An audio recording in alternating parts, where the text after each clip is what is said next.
The next page we have a race car problem. This is just great, and what we're going to do is be really careful here. So we kind of reviewed this problem in class, but I want to make sure that we get this all okay. So we have the normal force acting up with the race car, we have the weight of the race car, we have an engine force acting, and we have the friction.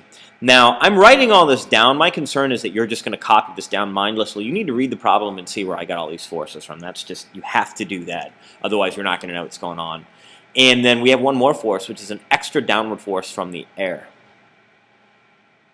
So now let's just balance forces. So we have normal equals weight plus F air. And we have the engine force equals the friction force. And of course we have our old friend, friction is fun. Now let's go ahead and plug in what we know. So in the equation here, we don't know the normal force.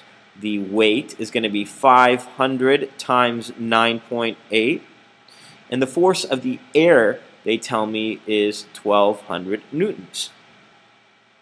So when I actually work this out, this is going to end up being 4,900 plus 1,200.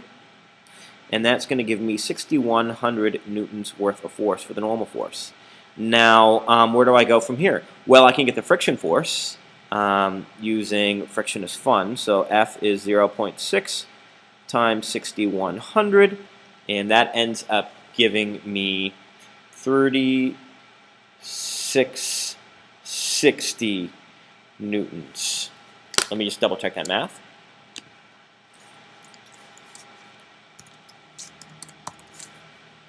Yep.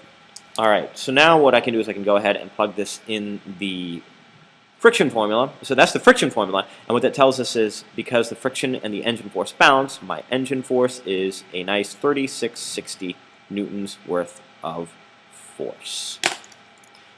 And we'll continue in the next video.